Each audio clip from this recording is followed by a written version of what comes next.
شروع کیا ہوا ہے اس کا جواب ہم دیں گے کہ انگریز دور حکومت کے اندر جو حضرت مسیح موعود علیہ الصلوۃ والسلام نے جہاد کو حرام ہونے کا فتویٰ دیا تھا، اس پر جو غیر احمدی اعتراض کرتے ہیں کہ یہ جی انگریزوں نے جو ہے وہ مسلمانوں کے سخت جہاد سے تنگ آ کر تو یہ فتویٰ دلوایا تھا، ان کو کھڑا کیا تھا، تو اس کا جواب ہم دے رہے ہیں۔ آج اس سلسلے کا 7واں پروگرام ہے۔ امید ہے کہ آپ کو یہ پسند آ رہا ہوگا اور آپ اس سے کافی معلومات حاصل کر رہے ہوں گے۔ آج پھر ہم اس پروگرام کا آخری حصہ لے کر حاضر ہوئے ہیں، امید کرتے ہیں اور کوشش کریں گے کہ یہ آج ہی ختم ہو جائے۔ اور اس میں اب پچھلے پروگراموں میں زیادہ دیوبندیوں کے حوالہ جات تھے اور آج کے پروگرام میں ہم دوسرے فرقوں سے بھی کچھ حوالہ جات جو ہیں وہ جہاد کے حرام ہونے کے جو فتاوی جات ہیں ان کے اکابرین کے وہ پیش کریں گے۔ تو حسب معمول ہمارے ساتھ موجود ہیں احمد بٹ صاحب، تو احمد بٹ صاحب کو ہم ویلکم کرتے ہیں اور اس کے بعد پھر پروگرام کے اگلے حصے کی طرف چلتے ہیں۔ السلام علیکم ورحمۃ اللہ وبرکاتہ احمد بٹ صاحب۔ جی وعلیکم السلام ورحمۃ اللہ وبرکاتہ، اور میری طرف سے بھی تمام سننے والوں کو السلام علیکم ورحمۃ اللہ وبرکاتہ۔ جیسا کہ آپ نے بتا دیا ہے کہ آج ہم کوشش کریں گے، لیکن کوشش کریں گے کہ ختم ہو جائے، اگر نہ ہوا تو پھر مجبوراً پھر نیکسٹ جو ہے وہ انشاءاللہ وہ بھی کر لیں گے، لیکن میری طرف سے بھی یہ کوشش ہوگی کہ آج تاکہ جو اگلا عنوان ہم نے سوچا ہوا ہے اور جو وہ بھی ایک بہت ضروری عنوان ہے، جو کہ یہ کہتے ہیں کہ ہم جو ہیں حضرت مسیح موعود علیہ السلام کو وہی محمد صلی اللہ علیہ وسلم سمجھتے ہیں، تو اس کا میں نے کہا کہ جواب دیں گے، اس کی بھی کم از کم 3 یا 4 قسطیں جو ہیں انشاءاللہ وہ ہو جائیں گی، یہ اتنے والے ہیں میرے پاس۔ تو بغیر اور لمبی تمہید کے ہم جو جہاں پہ ہم نے ترجمان وہابیہ کا وہ غالباً صفحہ نمبر 24 تھا، وہاں پہ ہم نے چھوڑا تھا، تو وہاں سے شروع کر لیتے ہیں۔ اچھا جی، تو ابھی ہم چلتے ہیں، ابھی مجھے پھر وہ ڈھونڈنا پڑے گا تھوڑا۔ آپ دیکھ لیں تب تک، میں جو دوست میں کیونکہ میں نے جیسا کہ بتایا کہ میں بعض دفعہ بعد میں پروگرام دیکھتا ہوں یوٹیوب پہ، تو اس پہ جو جی کمنٹس آتے ہیں معذرت کے ساتھ کہ جس وقت میں یہ لائیو پروگرام کر رہا ہوں اس وقت میں وہ کمنٹس نہیں دیکھ رہا ہوتا، اس لیے کہ وہ میرے حوالہ جات کھلے ہوتے ہیں، فولڈر کھلے ہوتے ہیں، تو اتنی پھر جگہ نہیں ہوتی کہ میں وہ ٹیکسٹ بھی دیکھوں، تو اس لیے ان تمام بھائیوں سے معذرت جو وہ ٹیکسٹ میں کوئی میسج دینے کی کوشش کرتے ہیں یا میسج دیتے ہیں، تو ان کو اس کا جواب جو ہے وہ نہیں ملتا، تو میں پہلے سے پیشگی معذرت کر دیتا ہوں کہ آپ کے ٹیکسٹ جو ہے وہ پروگرام کے دوران میں نہیں دیکھتا، بعد میں جب دوبارہ پروگرام دیکھتا ہوں تو پھر میں دیکھ لیتا ہوں۔ جی میرا خیال وہ ترجمان وہابیہ تھا، وہ دیکھے، یہ بہت سادہ جو ہے اس کو چھوڑ دیں، اچھا، وہ میں دیکھتا ہوں۔ نہیں تو میں دوبارہ بھیج دیتا ہوں۔ نہیں، یہ مل گیا ہے مجھے۔ ہاں چلے صحیح ہے۔ ایک یہ ہے حوالہ، ایک یہ اخبار الحدیث کا تھا، ترجمان وہابی آخری حوالہ ہے، ابھی کھول آخری لیتے اس ہیں۔ سے پہلا ہوگا یا اس کے بعد بھی میرا ترجمان خیال ایک ہوگا۔ وہابیہ جس کے ہاں 48 پیج لگے تھے، اس کے میرا خیال ہے کہ 10-11 پیج پڑھ لیے تھے ہم نے۔ 24 تک میں حال پڑھ لیا تھا ہم نے، 24 کو ایک دفعہ دیکھ لیتے ہیں۔ جی صفحہ نمبر 24 ہے فائل کا، ویسے 34 ہے اس کا پی ڈی ایف کا، یا کتاب کا صفحہ نمبر 24 یا پی ڈی ایف کا؟ یہ اب مجھے بھی نہیں یاد، میرا خیال ہے کہ کتاب کا تھا، کیونکہ کتاب کا ہوگا، ہاں جی۔ کتاب کا، کیونکہ مجھے لگتا ہے کہ اس پر ہم نہیں پہنچے تھے۔ تو یہ جو ہے ترجمان وہابیہ، او خدا کے بندے تو ہیں ہزاروں۔ اچھا جی، صفحہ نمبر 24، جی اس کو ہم بڑا کر لیتے ہیں تھوڑا تھوڑا تھوڑا سا، اور یہ آ گیا جی۔ 1 منٹ میں اس کو ذرا اس پر بھی شیئر کر دوں تاکہ پیج پہ جو دیکھ رہے ہیں وہ بھی اس کو دیکھ سکیں۔ ٹھیک ہے جی، تو ابھی یہ ہے کہ یہ صفحہ نمبر ہے اس کا 24، اور اس کو میں تھوڑا بڑا اور کر دیتا ہوں تاکہ نظر آئے۔ یہ اچھا جی، 24 نمبر صفحے سے پڑھتے ہیں. اور خاص اللہ کے لیے انہوں نے، یہ ہم پہلے بتا دیں، بعض نئے دوست آتے ہیں کہ یہ وہابیوں کے حوالہ جات، پچھلے پروگرام میں ہم نے وہابیوں کے حوالہ جات پیش کیے تھے، اہل حدیث جو اپنے آپ کو کہتے ہیں. اس پروگرام میں بھی ہم کچھ حوالہ جات وہابیوں کے پیش کریں گے، کچھ بریلوی اور کچھ شیعہ کے پیش کریں گے. اور یہ جو رسالہ ہے ترجمان وہابیہ، یہ ایک وہابیوں کا بہت بڑا عالم تھا، اس نے یہ کتاب لکھی تھی، اس کے اندر سے ہم حوالہ جات پڑھ کے سنا رہے ہیں. پچھلے جو ہمارے پروگرام ہیں وہ اسی چینل کے اوپر، ہمارے یوٹیوب، فیس بک، ٹویٹر کے اوپر جو ہے وہ پڑے ہوئے ہیں، وہاں سے آپ دیکھ سکتے ہیں. تو اس کا صفحہ نمبر 24 ہم پڑھنے لگے ہیں. لکھا ہے: اور خاص اللہ کے لیے نہ ہو تب تک دونوں جہان کا زیاں اور جان و مال کا نقصان تصور کیا جائے گا. ہم کو بڑا تعجب آتا ہے ان لوگوں پر جنہوں نے غدر میں بغیر وجود شرائط کے اور بغیر وجود امام کے اور بغیر اتباع شرع کے باوجود قتل کرنے لڑکوں اور عورتوں کو جو محض بے گناہ اور معصوم تھے کیوں کر فتویٰ دے دیا کہ یہ ہڑبونگ جاہلوں کا اور ببڑ مفسدوں کا اور جمگٹا بے وقوفوں کا جہاد ہے، اور معلوم نہیں ہوتا کہ انہوں نے یہ فتویٰ کس قرآن سے نکالا ہے. جی یہ اچھی بات ہے کہ کون سا قرآن تھا وہ جس میں اس طرح کے مسائل لکھے ہوئے تھے. یہ فتویٰ کس قرآن سے نکالا تھا اور کون سی حدیث سے ثابت کیا تھا؟ اس پر ترا یہ کہ اکثر حاکم اس وقت میں راجہ بابو اور ہند کے ہندو تھے کہ ان کی امامت مسلمانوں کے کسی فرقہ کے نزدیک جائز نہیں، اور اکثر لوگ جنہوں نے اس وقت فساد اور غدر میں حکام انگلیشیا سے مقابلہ کیا ہندو مذہب تھے کہ شراکت ان کی جہاد میں اور مدد لینا ان سے ہرگز جائز نہیں. یہ بات صاف حدیث میں آئی ہے. پس اگر ہم اس کو مان بھی لیں کہ وہ سب اسلام کا نام لیتے تھے تو بھی جب تک دارالحرب سے باہر جا کر کسی دارالاسلام کو اپنا وطن اور مسکن نہ ٹھہرائیں اور کسی امام کو جو شرائط امامت اپنی ذات میں رکھتا ہو اپنے امام اور حاکم مقرر نہ کریں، تب تک جہاد کا نام محض خبت ہے. تب تک جہاد کا نام محض خبت ہے. اور ایسا امام جو اسلام کی شرائط رکھتا ہو اس وقت میں حکم کیمیا و انکا کا رکھتا ہے، یہاں تک کہ جو لوگ اہل اسلام میں اس وقت فرمان روا اور حکمران ہیں ان میں سے ایک بھی امامت کی صفتوں سے موصوف نہیں اور سلطنت اور حکومت کی شرطوں اور آداب و احکام سے معروف نہیں.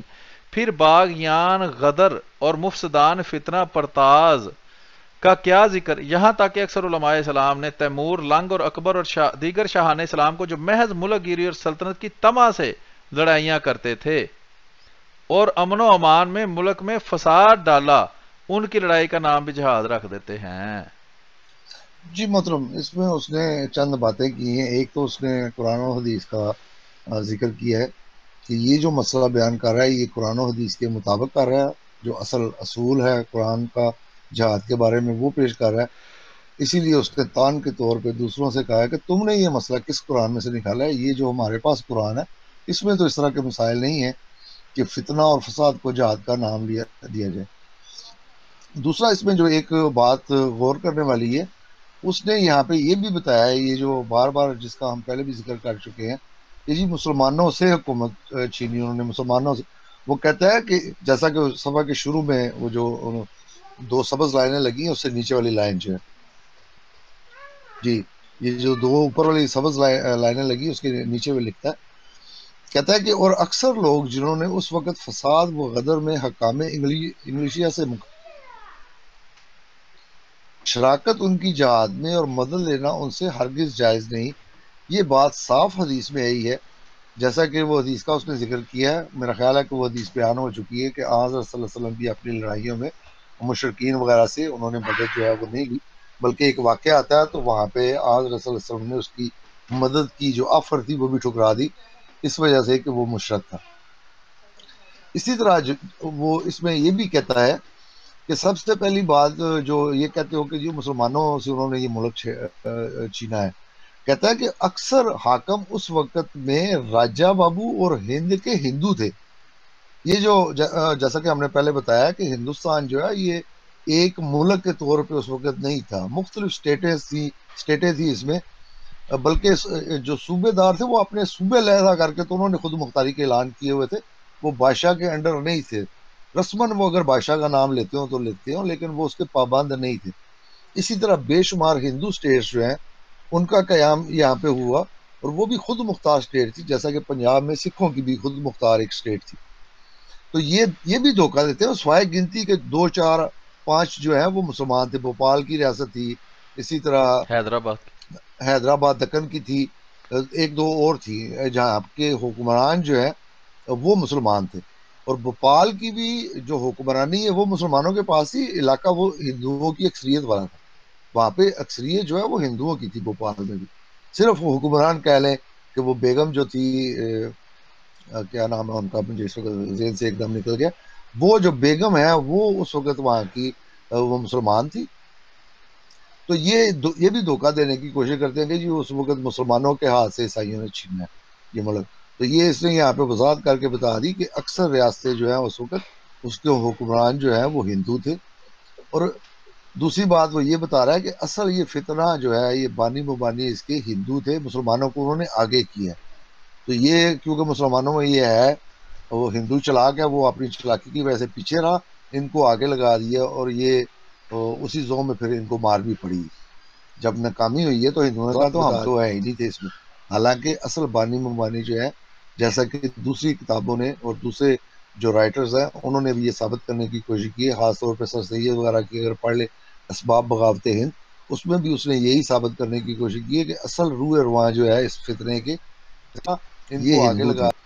اسی طرح امام احمد رضا جو ہے انہوں نے بھی اپنی کتابوں میں اس کا ذکر کیا ہے، ان کے اشرف علی تھانوی صاحب ہیں، انہوں نے بھی اپنی کتابوں میں اس کا ذکر کیا ہے کہ یہ جتنی بھی شرارتیں، جتنے بھی فتنے فساد تھے، ان کے بانی بانی ہندو ہوا کرتے تھے، لیکن وہ مسلمانوں کو آگے لگا دیتے تھے، تو جب بھی پھر مار پڑتی تھی تو پھر مسلمانوں کو زیادہ پڑتی تھی۔ جی محترم، کافی مرحلہ اس کی وضاحت ہو گئی کہ یہ جنگ جس کو یہ جہاد کہتے ہیں اس کو بے شک جہاد کہتے ہیں، لیکن وہ تھا فساد، اور اس کی وجہ اس نے بھی یہی بیان کی ہے، کیونکہ معاہدہ تھا، اور اگر معاہدہ توڑنا تھا تو اس کا اعلانیہ اعلان ہونا چاہیے تھا کہ ہم نے تمہارے ساتھ جو امن کا معاہدہ تھا وہ ختم کر دیے، اب ہم اس کو دارالحرب قرار دیتے ہیں، اس ملک سے باہر چلے جاتے، پھر وہاں سے جا کے اس کے خلاف جہاد کرتے، یہ تھا جہاد۔ جی مطلب جی آگے چلتے ہیں، صفحہ نمبر 25 پر لکھا ہے کہ اور کتاب تنبیہ الامثال میں صاف لکھا ہے کہ یہ لڑائیاں بادشاہوں کی جو ملک و مال کے لیے ہیں، ہرگز جہاد نہیں، چنانچہ خلاصہ ان کی تحریر کا یہ ہے کہ یہ بادشاہ جو رہا ہے کہ مال شریعت کے خلاف لیا کرتے تھے، جیسے بعض بادشاہوں میں لڑائیاں واقع ہوئی ہیں کہ ہر شخص چاہتا ہے کہ سلطنت میری ہو، یہ ہرگز جہاد شرعی نہیں بلکہ جہالت اور نادانی اور حماقت کی لڑائیوں میں داخل ہے، اور اکثر یہ ہوتا ہے کہ ان کے لشکری اور سپاہی رعایا کے ضعیفوں اور عاجزوں کو قتل کر ڈالتے ہیں اور ان کے مال و منال چھین جھپٹ کر لیتے ہیں اور ان کی بے عزتی اور بے حرمت کر دیتے ہیں، یہ بڑا ظلم ہے۔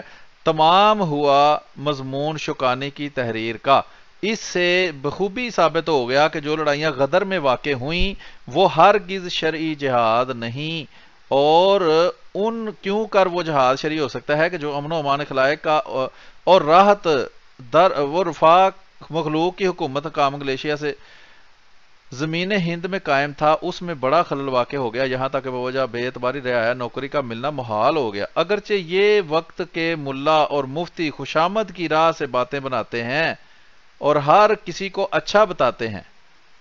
آگے اسی جی مطلب صفحہ اس میں اس نے دو تین باتیں کی ہیں، جو پچھلا تھا اس میں بھی یہ رہ گیا تھا، اس نے باقاعدہ حوالہ دیا تیمور لنگ وغیرہ کا اور دوسرے اکبر بادشاہ اور دوسرے جو بادشاہ ہیں ان کا بھی، اس نے کہا کہ وہ ملک گیری کی جنگیں تھی، اعلیٰ کلمہ اسلام کے لیے وہ جنگیں نہیں تھی، اسلام کے بول بالا کے لیے وہ جنگیں نہیں تھی، صرف ان کی حفظ ملک گیری تھی، اس لیے کہتا ہے کہ ہم نے یا علماء نے ان کو بھی جہاد نہیں کہا۔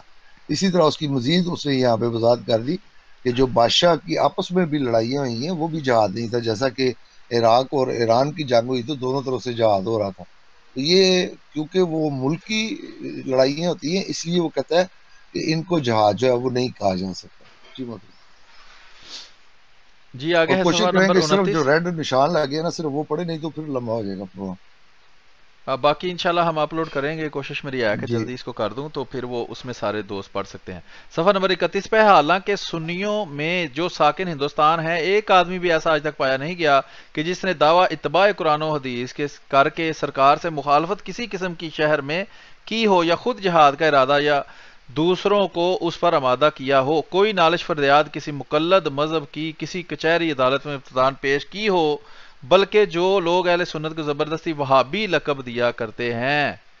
اچھا یہ اہل سنت اپنے آپ کو کہہ رہا ہے، میں سمجھا یہ سنیوں کو دوسروں کو کہہ رہا ہے۔ نہیں، یہ اصل میں اس نے اپنی طرف سے وضاحت کرنے کی کوشش کی تھی، جیسا کہ ہم نے کل بتایا تھا اور آپ نے حیرت کا اظہار بھی کیا تھا کہ یہ ترجمان وہابیہ اس نے کیوں رکھا ہے.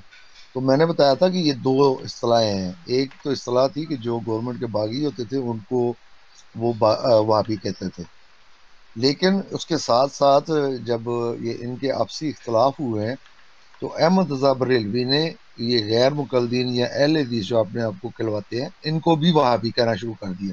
تو وہ شبہ پیدا ہوتا تھا اس سے، تو اس شبے کی وہ وضاحت اس نے کرنے کی کوشش کی ہے. اس لیے یہاں پہ الٹا اس نے الزام لگایا کہ یہ سارے فتنے جو ہیں وہ تمہارے کرتے تھے، ہم جن کو تم وہابی کہتے ہو ہمارا ان فتنوں سے دور کا بھی تعلق جو ہے وہ یعنی نہیں ہے. انگریز کی مخالفت کو فتنہ کہہ رہے ہیں نا وہ. جی بالکل. ہاں صحیح. آگے چلیں. جی بالکل، جو کوشش کریں کہ اچھا جو صرف ریڈ نشان ہے ہم وہ جی پڑھیں جی کہ میں باقی وہ. کوشش کر رہا ہوں جی بالکل. صفحہ نمبر 34 پر ہے جی. یہ جھنڈا کہاں لگایا جائے گا یہ آ گیا ہے تھوڑا. صفحہ نمبر 33 سے پڑھتا ہوں. 33 کے آخر پر لکھا ہے اور انس رضی اللہ عنہ نے نقل کیا کہ آپ نے فرمایا، یعنی حضرت محمد صلی اللہ علیہ وسلم نے فرمایا، ہر عہد شکن کے لیے قیامت میں ایک جھنڈا ایسا ہوگا وہ اس سے پہچانا جائے گا. اور ابھی سعید رضی اللہ عنہ نے نقل کیا کہ آپ نے فرمایا کہ ہر عہد شکن کا جھنڈا قیامت کے دن اس کی سورین پر لگایا جائے گا اور یہ بڑی رسوائی اور ذلت کا سبب ہوگا. یعنی انگریزوں سے جو بد عہدی کرتے تھے اور ان کے خلاف جو پھر غداری وغیرہ کرتے تھے ان کی سرین میں یعنی پخانے والی جگہ پر جھنڈا لگایا جائے گا قیامت والے دن. تو یہ دیوبندی بتا دیں کہ ان کے کون کون سے بڑے عالم کو جو ہے اس نے وہ غداری کی تھی تاکہ ہمیں پتہ چل جائے کہ وہ کون تھا. اچھا آگے ہے جی صفحہ نمبر 34 ہم پڑھ رہے ہیں کہ ہر شخص کو اس بات کو بخوبی جانتا ہے کہ غدر کے وقت میں جب لشکر سرکار انگلشیا باغی ہو گیا اور ظلم و تعدی جو ان سے بنا سب کچھ کیا، اس وقت میں روسا ہند جن کو اپنے عہد و اقرار کا خیال تھا وہ اپنے اقرار پر برقرار رہے اور عہد شکنی اور بے وفائی سے برسرکنار، اور جس نے اس کے برخلاف کیا وہ صرف حاکموں ہی کے نزدیک برا نہیں ٹھہرا بلکہ شیوہ اسلام اور طریقہ اہل اسلام سے دور اور عہد شکن اور بے ایمان ہو گیا اور بڑے گناہ کا مرتکب ہوا. آگے صفحہ نمبر 36 ہے جی. کسی نے نہ سنا ہوگا کہ آج تک کوئی موحد متبع سنت حدیث و قرآن پر چلنے والا بے وفائی اور اقرار توڑنے کا مرتکب ہوا ہو. یعنی وہابی جو ہیں انہوں نے کبھی انگریز کے خلاف غداری نہیں کی، یہ اصل میں وہ کہنے چاہ رہا ہے. یا فتنہ انگیزی اور بغاوت پر آمادہ ہوا ہو. جتنے لوگوں نے غدر میں شر و فساد کیا اور حکام انگلیشیا سے برسر اناد ہوئے وہ سب کے سب مقلدان مذہب حنفی تھے نہ متبعان حدیث نبوی، یعنی کہ وہ سنی تھے وہابی نہیں تھے. اس طرح آسان زبان میں آپ کو سمجھاتا ہوں. اچھا جی آگے ہے صفحہ نمبر 34. تو یہ 33 والا بھی مضمون ہم ساتھ پڑھتے ہیں. لکھا ہے مگر اور زور کی راہ سے فتنہ پردازی کی تہمت دوسروں پر باندھ دی اور اہل غدر کو وہابی ٹھہرایا. یعنی وہ کہتا ہے کہ وہ وہابیوں کو غدار کہہ رہے تھے کہ حالانکہ وہابی تو انگریزوں کے بڑے وفادار تھے، ان کو ایسے ہی غلطی سے ہی کہہ رہے تھے. اور حکام کے ذہن میں اس خیال غلط کو بخوبی ڈال دیا. مشک بیزی ہے تیری زلف کا کام، آ ہوئے چین کا بہانہ ہے فقط. اس فتنہ غدر میں کہ لشکر سرکار انگریزی اطاعت حکام سے منحرف ہو گیا، بعض جگہ ایسا بھی ہوا کہ جو بدل دشمن سلطنت اہل فرنگ تھے کمال چلا کے چوسی سے خیر خواہ اور دعا گو بن کر جاہو منصب حاصل کر بیٹھے، اور بہت سے لوگ جو گوشہ نشید و فاقہ گزین فتنہ و فساد سے دور بے زبانی سے مجبور آمد و رفت حکام سے معذور تھے، وہ اپنی سادگی سے اپنی برات اور صفائی کی دلیلیں بیان نہ کر سکے اور جھوٹی تہمتوں اور کھوٹے بہتانوں کی وجہ سے آفات اور بلیات میں گرفتار ہو کر بعض پھانسی بھی پا گئے. بعض لوگ مار میں تباہ و برباد ہو گئے، بعضوں کے وظیفے اور وسیقی ضبط ہو گئے، بعضوں کی تجارت و معاملات بے ربط ہو گئے، بعض محبوب و رسیر ہو کر کالے پانی کو پہنچے. اس کاروائی میں کوئی غفلت سرکار کی نہیں. ہر ریاست میں لوگ ہوتے ہیں جو اپنی چلاکی سے بڑے بڑے حکام بیدار مغز کو دھوکہ دے دیتے ہیں. حاکم مسلمان ہو یا غیر مسلم ہو، آخر آدمی ہے عالم الغیب نہیں. ظلم وہ ہے جو دیدہ دانستہ ہو. یہ دیکھیں کتنی اس نے اچھی طریقے سے انگریزوں کا دفاع کیا ہے اس وہابی نے کہ اس سے غلطی ہو گئی ہے تو کوئی بات نہیں، مسلمانوں سے بھی غلطی ہو جاتی ہے اور غلطی جو ہے وہ اس کو ظلم نہیں کہا جا سکتا. اچھا جی محترم، اس میں ایک دو باتیں جی میں جی اس کی تھوڑی جی سی جی وضاحت کر دوں. یہ اس نے وہ سارا نقشہ جو ہے وہ کھینچا ہے جو کہ ہم پچھلے پروگراموں میں دکھاتے ہیں کہ جو فسادی تھے اصل میں انہوں نے جو اس میں شامل نہیں تھے اس فساد میں، انہی کے نام لے کے تو مخبریاں جو ہے وہ کرنی شروع کی، گواہیاں دینے کی شروع کی جھوٹی. اسی وجہ سے وہ کہتا ہے کہ وہ ان کو کوئی علم غیب نہیں تھا حکومت کو، تو اس لیے انہوں نے اس وقت کیونکہ وہ ماحول گرم تھا جس پہ بھی شبہ بھی ہوتا تھا کہ یہ بغاوت میں شامل ہے، اور 2-4 گواہیاں جھوٹی آ جاتی تھی تو وہ پکڑ کے اس کو سزا دے دیتے تھے. کہتا ہے اس لیے وہ ذمہ دار نہیں ہے کہ انہوں نے لوگوں کو بے گناہ پھانسیاں دی اور بے گناہ لوگوں کو انہوں نے کالا پانی کی سزا دی. جیسا کہ بریلوی اب یہ کہتے ہیں کہ جی وہ فضل خیر آبادی دیکھے جی انہیں سزا ہوئی، حالانکہ وہ نہ اس فتوے میں شامل تھے، نہ وہ اس فتوے میں شامل ہو سکتے تھے، کیونکہ جب وہ فتویٰ دیا گیا ہے دلی والا فتویٰ 1857 کا، تو اس کے تو وہ کم از کم 2 ہفتے بعد وہ دلی میں پہنچے ہیں، تو وہ اس فتوے پہ سائن کیسے کر سکتے تھے؟ لیکن غلط مخبریوں کی وجہ سے یا کسی بھی وجہ سے ان کو بھی سزا ہوئی ہے. اسی طرح جو دیگر جن کو سزا ہوئی ہے وہ بھی اپنی بے گناہیاں آخر تک ثابت کرتے رہے اور آخر تک امید کرتے رہے. اور اس کی سب سے بڑی مثال جو ہے وہ ہم نے کالا پانی، وہ مولانا جعفر تھانسیری کی کتاب ہے، سوانح احمدی بھی ان کی کتاب ہے، اسی طرح ان کی اور کتب بھی ہیں، وہ بھی ان کو بھی سزا ہوئی تھی کالا پانی کی، اور وہ بھی آخر تک لڑائی لڑتے رہے ہیں کہ یہ مجھے بے گناہ کو سزا ہوئی ہے، میں اس جرم کا حصے دار نہیں ہوں، لوگوں نے میرے بارے میں غلط اطلاعات دی ہیں. اسی طرح مولانا جو فضل خیر آبادی تھے وہ بھی آخر تک لڑتے رہے اپنا مقدمہ. یہ اب جھوٹ بولتے ہیں کہ جی انہوں نے دھڑلے سے کہا کہ ہاں جی وہ فتوے پہ سائن میرے تھے. اس فتوے پہ ان کے سائن ہو ہی نہیں سکتے، جیسا کہ میں بار بار بتا رہا ہوں کہ وہ اس فتوے کے اجرا کے 15 یا 10 یا 15 یا 20 دن کے بعد وہاں پہ دلی میں آئے ہیں. وہ 20 دن پہلے آ کے سائن کیسے کر سکتے ہیں اس فتوے پہ؟ تو یہ اب سب نے یہ جھوٹی کہانیاں بنانی شروع کر دی ہیں. دیوبندیوں نے اپنی تاریخ لکھنی شروع کر دی ہے. اہل حدیثوں سے پوچھے تو وہ کہتے ہیں کہ جتنے جن کو سزا ہوئی ہے وہ تھے ہی وہابی. اور یہاں پہ یہ سریعن وہ انکار کر رہا ہے، وہ کہتا ہے جتنے تھے وہ سارے حنفی مقلد تھے، وہابی ان میں کوئی ایک بھی نہیں تھا. لیکن آج کی جو اہل حدیث کی تاریخ ہے وہ کہتے ہیں کہ دیکھیں جی وہ ہمیں تو وہابی کہہ کے تو وہ پھانسیاں چڑھا رہے تھے، ہم بھی تھے، یہ سنی تو گھر بیٹھے ہوئے تھے، ان کے تو بڑوں نے جہاد ہی کیا. اسی طرح بریلوی جو ہیں وہ ان دونوں پہ الزام لگاتے ہیں کہ تمہارے بڑے جو ہیں وہ تو گھر بیٹھے رہے، لڑنے والے تو ہمارے فضل خیر آبادی تھے. اور فضل خیر آبادی کا میں نے بتا دیا کہ وہ اس فتوے میں وہ بھی شامل نہیں تھے، وہ بھی اپنی بے گناہی کی گواہیاں جو ہیں وہ دیتے رہے ہیں، آخر تک وہ لڑتے رہے ہیں مقدمہ. جی محترم. جی آگے ہم پڑھتے ہیں کہ اگر ہندوستان دارالحرب بھی ہو تو بھی حکام انگلیشہ کے ساتھ جو یہاں کے رئیسوں کا عہد اور صلح ہے اس کا توڑنا بڑا گناہ ہے. اور اس کے بعد شیخ ابن حجر نے اسی کتاب میں لکھا ہے، یعنی کہ وہ بڑے بڑے علماء کی حوالے دے کر ان لوگوں کو غلط ثابت کر رہے ہیں جو وہاں جہاد کو صحیح کہہ رہے تھے، کہیں چھپ کر چار پہیوں کے نیچے. صفحہ نمبر 44 ہے کہ جہاد وجودیہ شرائط جہاد پر موقوف ہے جو سنت سیاح یا مذہب فقیہ کی کتب میں مرقوم ہے، اور جب تک وہ شرائط پائی نہ جائیں جہاد ہرگز جائز نہیں، اور بغیر ان شرائط کے اگر کوئی جہاد کا مرتکب ہوتا ہے وہ اپنی شریعت کے بھی خلاف کام کرتا ہے، اور جب مدار کار جہاد کا بلا تخصیص حکام فرنگ کے ان شرائط پر موقوف ہے تو ہر شخص پر یقیناً وغیرہ وغیرہ. صفحہ نمبر 59 میں آخر پہ لکھا ہے اسی طرح ہر قطر ہندوستان میں ایک ایک سردار اپنی دلاوری سے ملک گیری اور تباہی رعایا کر رہا تھا.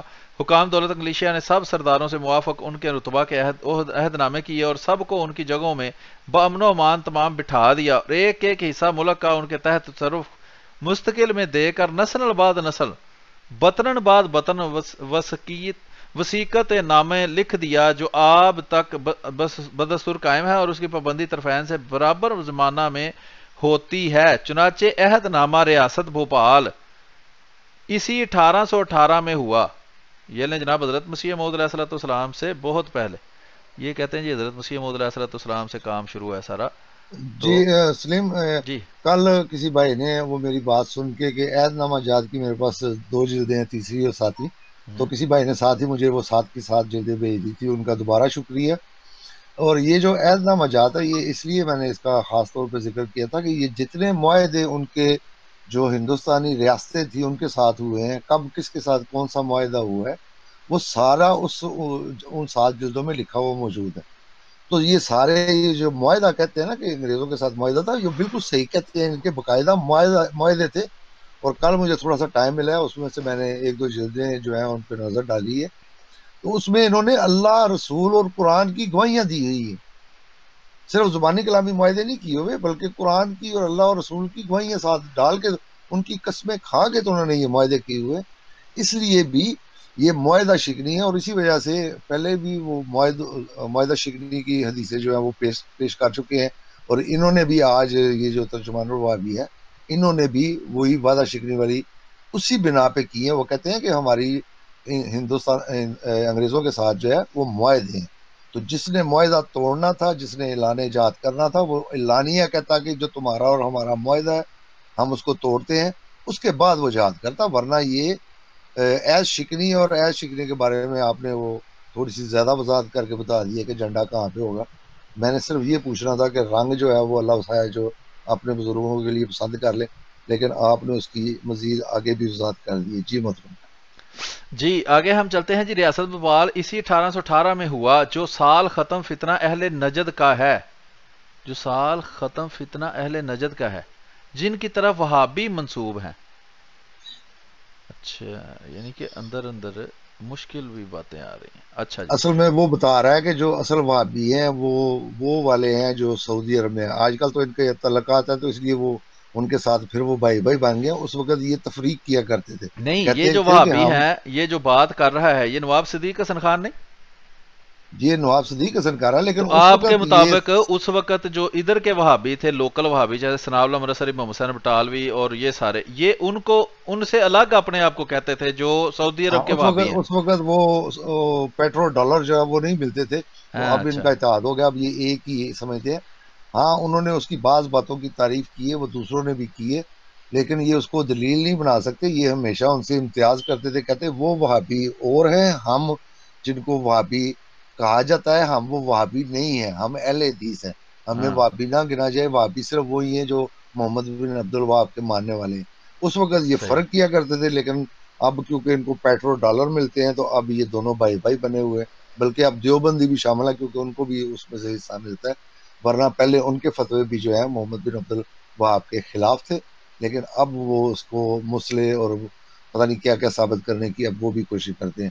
دولت میں بڑی طاقت ہوتی ہے، سلیم صاحب آپ کے علم میں ہوگا. میں جی بالکل. تو آگے چلتے ہیں. دوسری بات جی میں یہ کرنی ہے کہ اس کو یہاں پہ ہم ختم کرتے ہیں. صحیح. اٹیچمنٹ میں یہ لگ جائے گا پورا ترجمان الوہابیہ ہم لگا دیں گے. تسلی سے دوست پڑھیں تاکہ سب کو پتا ہو کہ ہم نے کوئی بات اس میں سے چھپائی نہیں ہے، جو جیسی ہے وہ ہم نے بتائی ہے.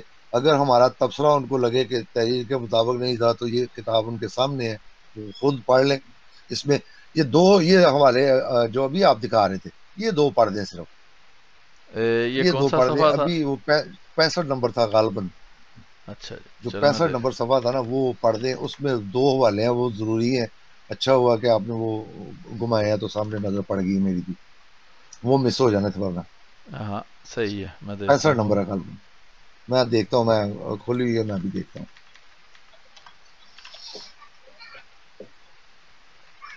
یہ کیا ہو، یہ جا نہیں رہا 65 نمبر صفحہ.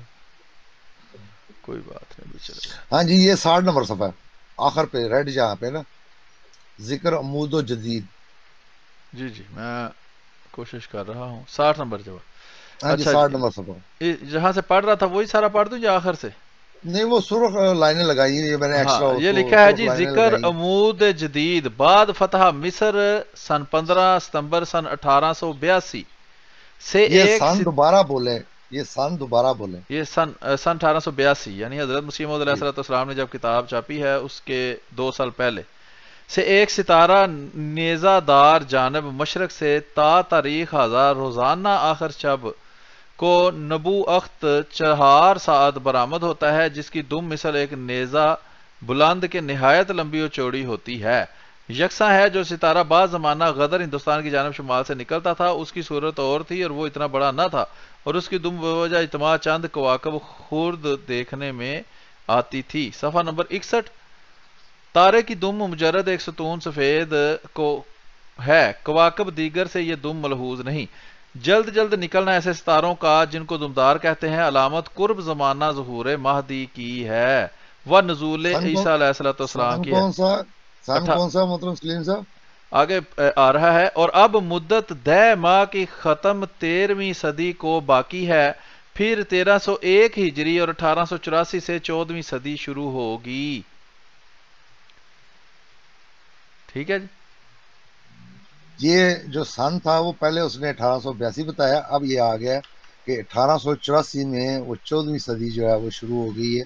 اور یہی بالکل حضرت مسیح موعود علیہ السلام کے دعوے کی طریقے ہیں. انہوں نے کہا کہ میں 2 صدیوں کے کو ملانے والا ہوں، اسی لیے انہوں نے دو صدیوں کو ملانے والے کو ذوالقرنین کہتے ہیں، تو انہوں نے ذوالقرنین کا بھی ذکر کیا ہے، اور یہ بالکل وہی زمانہ ہے جس میں یہ خود توقع کر رہے ہیں کہ مہدی اور مسیح جو ہے اس نے آنا ہے، اور جب وہ آ گیا ہے تو جیسا کہ ہر ایک کے ساتھ ہوتا ہے کہ ہر نبی کا وہ قومیں جو ہیں وہ انتظار کر رہی ہوتی ہیں، اور جب وہ سچا نبی آ جاتا ہے تو پھر اسی کا وہ انکار کر دیتی ہیں۔ یہاں پہ ان کے لیے میں ایک سوال یہ بھی چھوڑے جا رہا ہوں کہ کبھی یہ غور کریں کہ جتنے بھی انبیاء آئے ہیں وہ اپنے وقت پہ آئے ہیں، اپنی نشانیوں پہ آئے ہیں، اس کے باوجود ان کی قوم نے جو کہ ان کا انتظار بھی کر رہی تھی ان کا انکار کیا۔ اس کی مثال حضرت عیسیٰ علیہ السلام کی لے لیں، یہودی ان کا بڑی شدت کے ساتھ انتظار بھی کر رہے تھے، اپنی نشانیوں کے مطابق آئے ہیں، لیکن 2000 سال سے یہودی آج بھی اسی مسیح کا انتظار کر رہے ہیں۔ تو یہ وجہ تلاش کریں کہ اس کی کیا وجہ ہے کہ آنے والا اپنے وقت پہ آتا ہے، اپنی نشانیوں کے ساتھ آتا ہے، لیکن لوگ کیوں دھوکہ کھاتے ہیں؟ ایک وجہ میں بتا دیتا ہوں، کوئی اور ہوگی تو وہ آپ تلاش کر لیں۔ اس لیے کہ جتنے بھی ہیں وہ ان نشانیوں کو ظاہر پہ رکھتے ہیں، اس وجہ سے یہودیوں نے بھی ٹھوکر کھائی ہے، اسی وجہ سے مسلمانوں نے بھی ٹھوکر کھائی ہے، اسی وجہ سے یہودیوں نے ٹھوکر کھائی ہے اور حضرت صلی اللہ علیہ وسلم کو نہیں پہچانا، اور مسلمانوں نے بھی حضرت مسیح موعود علیہ السلام کو نہیں پہچانا۔ وہ کہتے ہیں کہ ظاہر علامات جو ہیں وہ ویسی کی ویسی پوری ہونی چاہیے۔ تو یہ بھی اس میں ایک خاص حصہ تھا، اس کو میں نے اسی لیے ریڈ مارک کیا تھا تاکہ یہ بھی دوستوں کی نظر میں آ جائے کہ یہ اس وقت حضرت مسیح موعود علیہ السلام کا خود بھی انتظار کر رہے تھے، اور جب وہ شخص آیا اور اس نے ٹھیک این اس کے مطابق نشانیوں کے مطابق دعویٰ کیا ہے تو پھر انہوں نے حدیثوں کو ظاہر پہ رکھ کے تو اس کا انکار کر دیا۔ جی محترم، یہ آپ کے پاس آخری والا ہے یا اگلا والا اس نہیں، کا یہ ہے؟ فائل آخری ہے، یہ آخری پی ڈی ایف ہے جو آپ نے بھیجی۔ اشاعت سننا کا میں بھیج دیتا ہوں، جب تک آپ نے کوئی تبصرہ کرنا ہے تو کر لیں، میں تب تک اشاعت سننا کی فائل جو ہے وہ بھیج دیتا ہاں جی بالکل، یہ صفحہ نمبر میں آگے پڑھ ہی دیتا ہوں، ایک دو حوالہ تھوڑے تھوڑے ہیں کہ صفحہ نمبر 72 پر لکھا ہوا ہے کہ اس کے بعد میں کہتا ہوں کہ میں نے جو اپنی کتابوں میں مطابق مذہب حنفیہ ہندوستان کو دارالاسلام لکھا ہے اور فقدان شرح جہاد کا اس ملک میں ذکر کیا ہے جس کا حوالہ 13ویں صدی میں دیا گیا ہے، یہ تحریر میری قبل از اطلاع کے ہے اور اس بحث پر جو کلکتہ میں ہوئی اور اس میں مولوی عبداللطیف خان فلان ٹمکان شامل ہوئے۔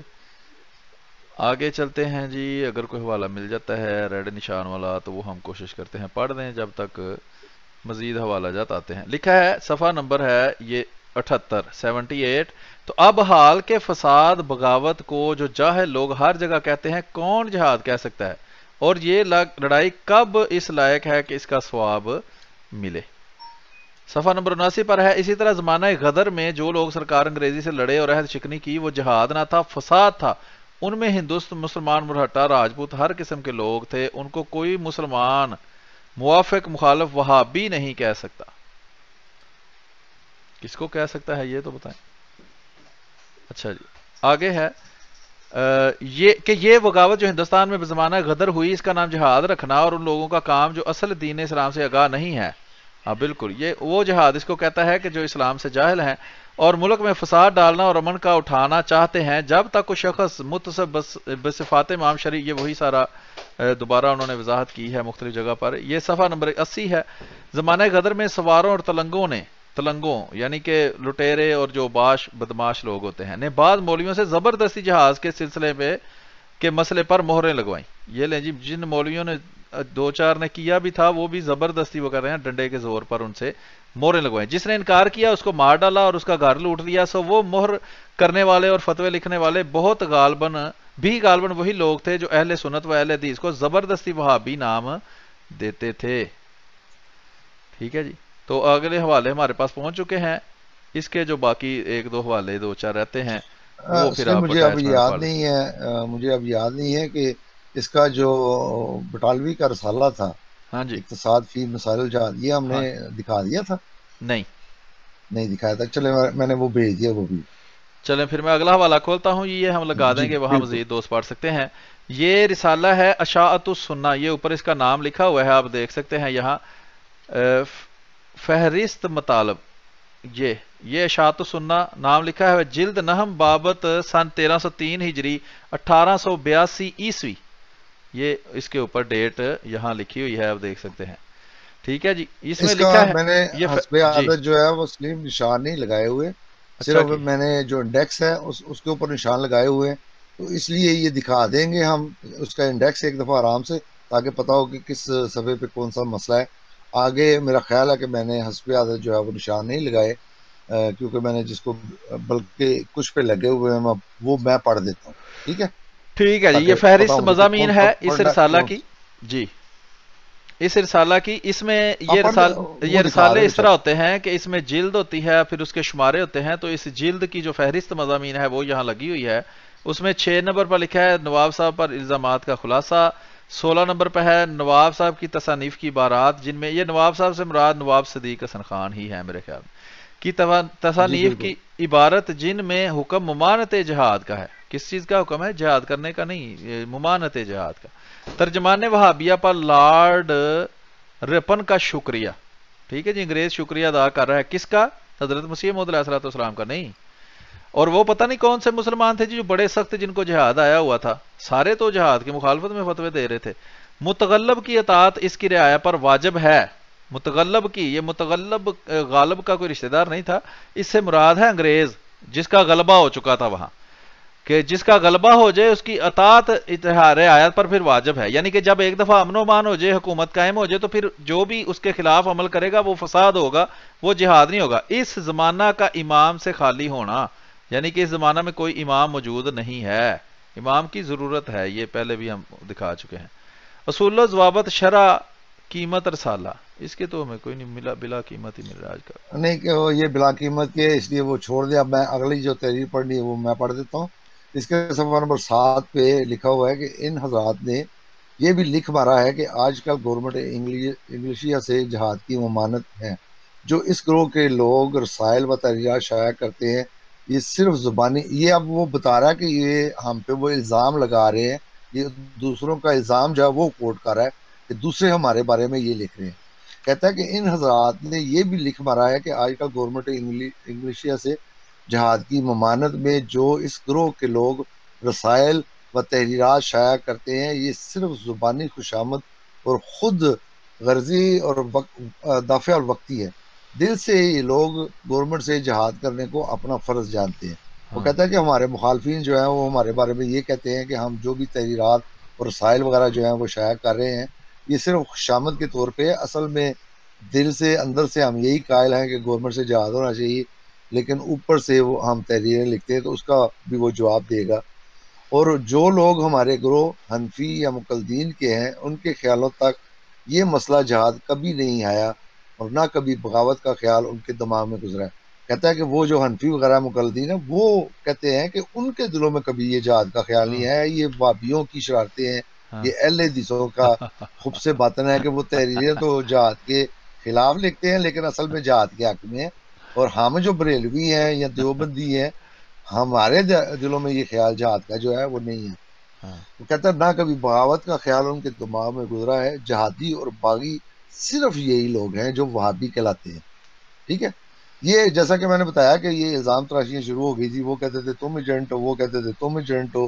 تو یہ سارے جو ہے وہ ایک دوسرے کو پھر ایجنٹ جو ہے وہ ثابت کرنے کی نہیں، کوشش یہ کرتے الٹا کام ہو رہا ہے جو آج ہو رہا ہے نا، اس کے الٹ. وہ کہہ رہا تھا کہ دونوں کہتے تھے کہ ہم امن پسند ہیں، دوسرے جو ہیں وہ جہادی ہیں. تو دوسرا کہتا تھا کب ہم نے کب کہا ہے ہم جہاد کر. وہ الزام لگا رہا ہے جھوٹا. ہم تو اتنے پورا من لوگ ہیں، ہم نے تو کبھی کہا ہی نہیں آپ کے خلاف. جی یہ دیکھیں، وہ ہم نے وہ کتاب تو میں نے لکھی بتایا تھا ہے.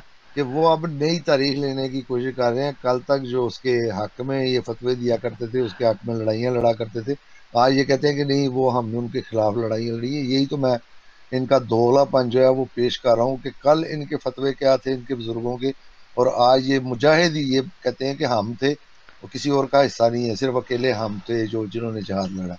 تو یہی تو ان کا منافقانہ پن ہے، دوغلا پن ہے کہ وقت جب چینج ہوتا ہے تو کیسے یہ اپنی باتوں کو پھر خود ہی غلط ثابت کرتے ہیں، خود ہی اپنے ہی ہوئے کے خلاف جو ہے وہ کرتے ہیں. جی میں آگے پڑھتا ہوں. کہتا ہے کہ جہادی اور باغی صرف یہی لوگ ہیں جو وہابی کہلاتے ہیں. ہمارے ان اعضاء و اخوان کے ان پرجوش بیانات و مزید سزا کی تجویزات کو دیکھ کر سن کر ہماری مہربان گورنمنٹ، یہ دیکھیں اب یہ بار بار مہربان گورنمنٹ کا جوش میں نہ آنا اور موجودہ سلوک سے زیادتی کا قصد نہ فرمانا، بلکہ کس قدر اس میں تخفیف کو کام میں لانا گورنمنٹ کی طرف سے ہمارے افسوس اور شکایت کو یکلخت اٹھاتا ہے. کہتا ہے کہ ہمیں گورنمنٹ سے کسی قسم کی کوئی شکایت نہیں ہے. جو ہمارا شکوہ شکایت ہو سکتی تھی وہ خود ہی اٹھا دیا گورنمنٹ نے کہ ان کی اس طرح کی حرکتوں پہ گورنمنٹ نے ہمارے ساتھ کوئی زیادتی نہیں کی، کوئی ہم سے بڑھ کے برا سلوک نہیں کیا، بلکہ ان کو بھی سمجھ آ گئی ہے کہ یہ اس طرح شرارت کے طور پہ اس طرح کی جو مخبری ہیں وہ کرتے ہیں۔ آگے وہ لیفٹیننٹ جو ہے ان کے دربار میں وہ مختلف جو ہے وہ اپنی چٹھیاں بھیج رہے ہیں، ان کو باقاعدہ وہ ثابت کر رہے ہیں کہ ہم گروہ اہل حدیث کو عموماً اپنی سلطنت کا سچا خیر خواہ اور پورا وفادار خیال کریں گے۔ یہ ان کو درخواست بھیج رہے ہیں کہ آپ ہمیں اپنا وفادار ہی تسلیم یہ جو ہے وہ نواب کریں۔ بھوپال جو ہے یہ نواب صدیق حسن خان ہی ہے؟ ہاں جی، یہ اسے بیگم تھی، اس سے شادی کر کے یہ کہہ لیں کہ ٹائٹل کے طور پہ نے یہ نواب کہلوایا، اصل میں یہ نواب خاندان سے اس کا تعلق نہیں تھا، صرف شادی جب اس نے کر لی ہے بیگم بھوپال سے تو پھر اعزازی طور پہ اس کو بھی یہ اجازت ملی ہے کہ یہ بھی نواب کہلوا سکے، صحیح۔ کوئی جدی پشتی نواب نہیں تھا۔ اسی طرح وہ صفحہ نمبر 11 پہ کہتا ہے کہ سب سے پہلی کتاب جس میں گورنمنٹ سے جہاد و فساد کی رغبت دلانا مولانا صاحب کے ذمہ لگایا گیا ہے۔ اب یہ وہی جو جس کا ترجمان وہابیہ میں انہوں نے جواب دیا نواب صاحب نے، یہ انہی کی طرف سے اب یہ اپنی طرف سے جواب دے رہا ہے کہ نواب صاحب پہ یہ الزامات لگے، اس لیے یہ میں تفصیل چھوڑتا ہوں کیونکہ یہ ہم ساری ترجمان وہابیہ میں پڑھ چکے ہیں۔ اسی طرح وہ صفحہ نمبر جا کے 12 پہ آخر پہ کہتا ہے کہ اس سے نواب صاحب کا فرما بردار اور مخالفت گورنمنٹ سے بیزار ہونا ثابت ہوتا ہے، نہ اہل اسلام کو بغاوت سکھانا اور گورنمنٹ سے جہاد کی ترغیب دلانا۔ وہ کہتا ہے کہ اس سے ثابت ہو گیا کہ نواب صاحب نے نہ تو گورنمنٹ کے خلاف بغاوت سکھائی ہے اور نہ ہی کوئی جہاد کی فتوے دیے ہیں یا کسی کو ترغیب دلائی ہے کہ تم جہاد کرو، اور وہ حکومت کے جو ہے وہ وفادار تھے۔ یہ اب اپنی طرف سے ان کی صفائیاں پیش کر رہا ہے، تو اس کو بھی ہم باقی جو ہے وہ صفحے جو ہیں ان کو چھوڑ دیتے ہیں۔ آگے بھی ہیں حوالے کچھ پڑھنے والے، لیکن اس وقت میں اس کو نہیں پڑھنا چاہتا، اگلا حوالہ جو ہے وہ ہم کھول لیتے ہیں۔ ٹھیک۔ کیونکہ محترم وہ جو اگلا آ رہا ہے نا الاقتصاد فی مسائل الجہاد، وہ بھی کافی لمبا ہے، مجھے لگتا ہے کہ آج یہ ختم نہیں ہوگا، اس لیے میں نے کہا انشاءاللہ۔ کہ یہ دو حوالے جو ہیں یہ میں گزار دیتا ہوں۔ یہ جو اگلا حوالہ ہے اس میں 33 صفحے لگے ہوئے ہیں، صحیح۔ یہ بھی ہم پورے کا پورا جو ہے وہ لگا دیں گے، نشان لگے ہوئے ہیں، جن بھائیوں نے دیکھنا ہے وہ نشانوں پہ جا کے وہ دیکھ لیں گے کہ اس میں یہ بھی اصل میں انہوں نے ترجمان الوہابیہ جو ہے اس پہ ریویو جو لکھا ہے اس میں مزید انہوں نے اضافے کیے ہیں، بلکہ دوسرے جو علماء اہل حدیث سے اس وقت کے ان کی بھی گواہیاں دلوائی ہیں، تو اس حوالے کو بھی ہم نہیں پڑھتے نہیں چھیڑتے، اٹیچ بھائی پڑھ لیں۔ اصل دکھانا یہی تھا کہ اس وقت کے جتنے بھی ان کے بڑے بڑے علماء تھے ان فرقوں کے، چاہے وہ دیوبندی ہوں، چاہے بریلوی ہوں، چاہے اہل حدیث ہوں، جتنے بھی تھے وہ سارے کے سارے ہی قرآن و حدیث سے انہوں نے یہ ثابت کیا ہے کہ ہمارا انگریز کے ساتھ معاہدہ ہے، ہمارا اس کے ساتھ کسی قسم کا کوئی جہاد نہیں، ہم اس کے فرما بردار ہیں، بلکہ اور بھی انہوں نے مزید اپنی جو ہے وفاداریاں وہ ثابت کرنے کی کوشش کی ہے، اس کی گواہیاں دی ہیں۔ تو ہم اب کھول لیتے ہیں جو آخر پہ بھیجا میں نے، الاقتصاد فی مسائل الجہاد۔ جی جی۔ انگریز سے جہاد حرام ہے جی، یہ حضرت مسیح علیہ السلام کی کتاب نہیں ہے، یہ وہابیوں کے امام محمد حسین بطالوی جو ہے اس کا ہے، لکھا ہے حصہ اول رسالہ الاقتصاد یہ فی کسی نے مسائل ٹائٹل الجہاد۔ ویسے اپنی طرف سے لگایا ہوا ہے، نہیں یہ تو اسی کا ہے جو میں پڑھ رہا ہوں، الاقتصاد فی مسائل الجہاد، جس کو ابو نہیں سعید انگریز سے محمد۔ جہاد حرام ہے، یہ اس نے اس میں سے اس کی کٹنگ ایک کاٹ کے تو ٹائٹل پہ لگا دی ہے، یہ کتاب کے اندر تو ہے لیکن اس طرح ٹائٹل پہ یہ نہیں ہے چیز، یہ وہ ٹھیک۔ کسی نے مہربانی کی ہے ان پہ۔ صحیح ہے، آسان کر دی نا بات انہوں نے، جو مضمون ہے وہ اوپر لکھ دیا کہ اصل میں ہے کیا اندر۔ الاقتصاد فی مسائل الجہاد، جس کو ابو سعید محمد حسین لاہوری ایڈیٹر سالہ شاعت السنہ نے تالیف کیا، مختلف فرقہ اہل اسلام کے خواص و عوام نے پسند کیا، اور پنجاب کے نامور ہر لیفٹنر گورنر چانس ایچسن صاحب، بہادر کیسی ایسے وغیرہ وغیرہ۔ حصہ اول یہ وہی ٹائٹل ہے، اور اشتہار مندرجہ ضمیمہ اشاعت و سنہ نمبر 11 جلد 2 مشترہ نومبر 1876، 1876، یعنی کہ حضرت مسیح موعود علیہ السلام سے پہلے، یہ 1876 توافق رائے ظاہر فرما چکے ہیں۔ بذریعہ اشاعت و سنہ گورنمنٹ میں پیش کریں گے اور سلطنت انگلیشیا کی نسبت ان کی وفاداری و اطاعت شعاری کو خوب شہرت دیں گے. ماشاءاللہ، میں سمجھا جہاد کریں گے. اچھا جی، حصہ اول اقتصاد فی مسائل جہاد. بسم اللہ الرحمن الرحیم. اما بعد یہ کہ یہ رسالہ اقتصاد فی مسائل جہاد میں نے دو غرضیں پیش نظر آ کر تالیف کیا ہے. اول یہ کہ ناواقف اہل اسلام جہاد کے متعلق مسائل و شرائط اسلام سے واقف ہوں اور اقوام غیر سے جنگ کرنے کو صرف اس نظر سے کہ وہ مخالف اسلام ہیں شرعی جہاد سمجھ کر اس میں شامل ہونے کو دین نہ سمجھ لیں، جب تک کہ اس صفحہ نمبر 2 ہے تحقیق نہ کر رہے ہیں. اس تحقیق اور علم مسائل کے ذریعے سے وہ ہمیشہ بلوے اور فساد سے بچے رہیں، نہ اپنی جان و مال کو بے موقع تلف کرے اور نہ لوگوں کا ناحق خون ریزی کریں.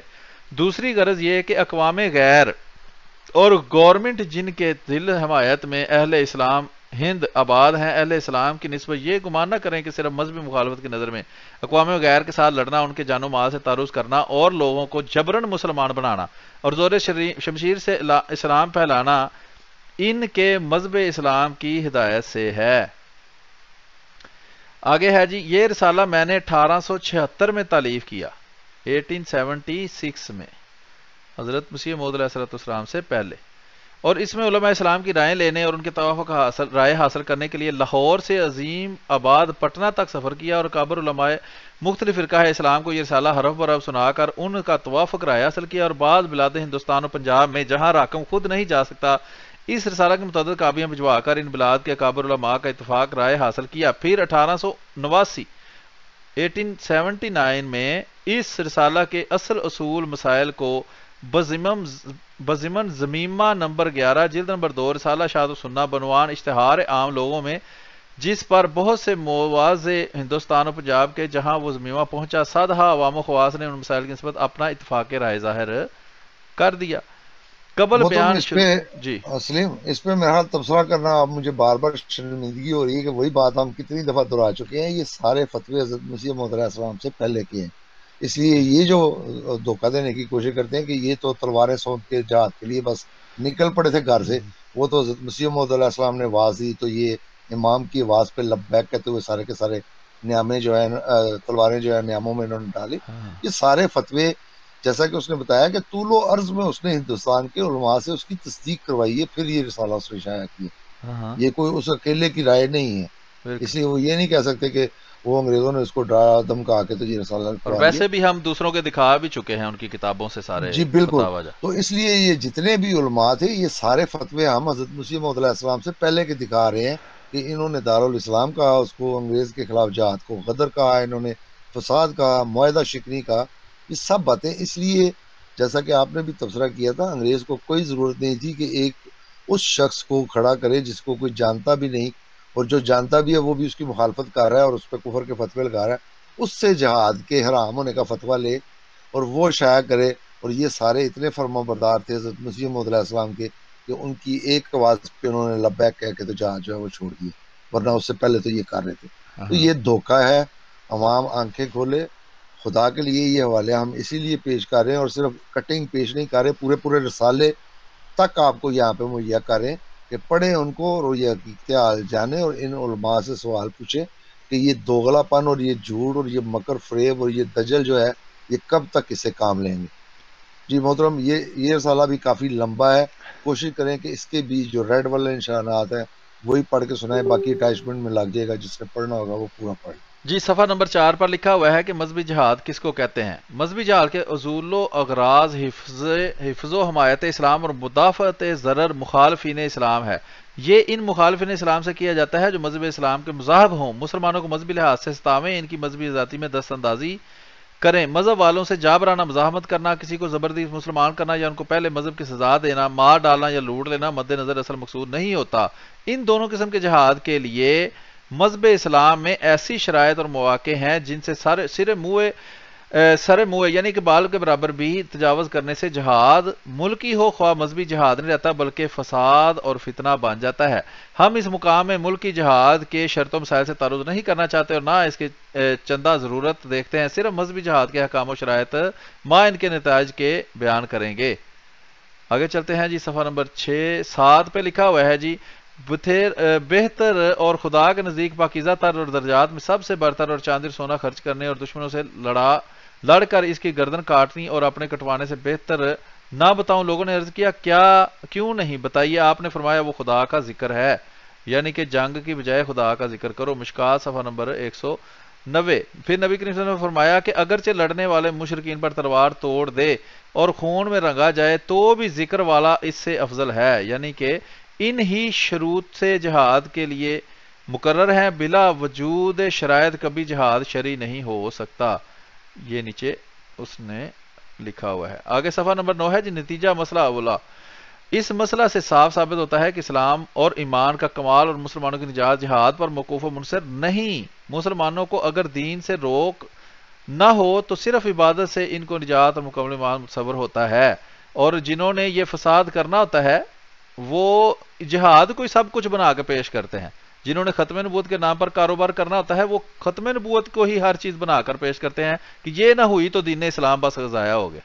تو اس کا جواب دے رہے ہیں کہ جو جہاد کو سارا کچھ بنا کے پیش کرتا تھا کوئی جاہل، تو اس کو کہہ رہے ہیں کہ جہاد دین نہیں ہے، دین جو ہے وہ عبادت ہے۔ جہاد تب ہوتا ہے جب دین یا عبادت کے اندر کوئی رکاوٹ پیش آئے۔ لہٰذا اقوام غیر کا مسلمانوں کی نسبت یہ گمان کہ جو ان میں پکا اور مذہب کا سچا ہوگا وہ اپنے مخالفین مذہب سے جہاد کرنے کا ضرور ارادہ رکھتا ہوگا، محض غلط اور بہتان ہے جو مذہب اسلام سے ناواقفی پر مبنی ہے۔ دوسرا مسئلہ ہے مذہبی جہاد نہ اس غرض میں سے مشروع ہے کہ کافروں کو دنیا میں کفر کی سزا دیں، اور نہ اس غرض سے ہے کہ ان کو جبرن مسلمان کریں۔ امام مہدی کا بھی یہاں جو ہے وہ انکار ثابت آتا ہے۔ آگے دیکھیں جی، یہ بھی لکھا ہے کافر بمانے منکر ہے، اور یہ لفظ اس معنی کر نسبتی اور ایسا وسیع ہے کہ ہر ایک فرقہ کو بلحاظ اس غریب کے جس سے وہ منکر ہو کافر کہا جا سکتا ہے۔ یہ دیکھ لیں جی، کافر کی بھی تفسیر یہاں دیکھ لیں۔ حتیٰ کہ مسلمان خود اپنے آپ کو دوسرے مذہب کا کافر یعنی منکر کہتے ہیں۔ حضرت ابراہیم اور ان کے اصحاب نے اپنے مخالفوں کو کہا کہ ہم تمہارے کافر یعنی منکر ہیں۔ ٹھیک ہے جی، حضرت ابراہیم بھی کافر تھے لیکن ایک خاص اصطلاح میں۔ اس جہاز سے غرض جو خدا اور رسول کے کلام سے سمجھ میں آتی ہے یہ ہے کہ مسلمانوں کو مخالفین مذہب کی مذاہبت بے جا سے بچاویں اور خدا کی عبادت کا جو مخلوق کی پیدائش اور رسولوں کی بعثت سے مقصود ہے راستہ صاف کریں۔ یہ ہے جی جہاد کا مقصد۔ تو جب جہاد کا مقصد ہی نہیں تھا، اذا فات الشرط و فات المشروط، جب شرط نہ رہی تو مشروط بھی نہ رہا۔ حضرت مسیح موعود علیہ السلام نے بھی یہ جو ہے اسی لیے حکم دیا۔ آگے ہم چل رہے ہیں، صفحہ نمبر 16 پر ہے، لکھا ہے کہ لڑائی میں بھیجا تو ان کو بھی یہی ارشاد کیا کہ جہاں تم کوئی مسجد دیکھو یا اذان کی آواز سنو وہاں کسی کو نہ مارو، یعنی وہاں کافر بھی رہتے ہوں تو ان کو نہ مارو، کیونکہ وہ مسلمان کو مسجد بنانے اور اذان کہنے سے منع نہیں کرتے، تو بلحاظ مذہب قتل کے مستحق نہیں ہیں۔ ٹھیک ہے جی، جو مسلمانوں کے ساتھ ایسا سلوک رکھے کہ ان کو مذہبی آزادی دے اس سے جہاد حرام ہے۔ ٹھیک ہے جی، آگے ہے جی صفحہ نمبر 16 کے بعد ہے آگے، ان اقوال نبی سے مطلب آیات قرآنیہ جو ہم نے بیان کیے ہیں خوب تشریح ہو گئی، اور یہ بات ثابت ہو گئی کہ مذہبی جہاد مسلمانوں سے مذہبی روک ٹوک ہٹانے کے واسطے ہے، نہ کافروں کو دنیا میں سزائے کفر پہنچانے کو۔ یہ ہوتا تو حکم قتل و جہاد لڑنے والے کفار سے مخصوص نہ ہوتا، یعنی کہ پھر حکم یہی ہوتا کہ جو بھی ملے مار دو۔ اچھا، نتائج مسئلہ دوم اس کے دلائل آیات و احادیث سے صاف ثابت ہوتا ہے کہ اقوام غیر کا مذہب اسلام کی نسبت یہ گمان کہ وہ صرف مذہبی ناگواری سے لڑنا سکھاتا ہے اور جبرن اپنی تسلیم و شاعت چاہتا ہے غلطی ہے اور ناواقفی پر مبنی ہے۔ ایسا ہی بعض ناواقف مسلمانوں کا ہر ایک مخالف مذہب سے صرف مخالف مذہب کی نظر سے لڑنا اور ان کی جان و مال سے تحفظ کرنا، جیسا کہ سرحدی ناواقف مسلمانوں کا دستور ہے۔ یہ دیکھ لیں، یہ وہی سرحدی ہیں جس کا حضرت مسیح موعود علیہ السلام نے بھی اپنے ایک حوالہ کے اندر ذکر کیا ہے، جس کو پیش کر کے یہ اچھالتے ہیں کہ دیکھیں جی مجاہدین کو کیا کہہ رہا ہے۔ محترم، میں نے مائک کھولا تھا تبصرہ کرنے کے لیے اور بالکل وہی تبصرہ آپ نے کر دیا ہے۔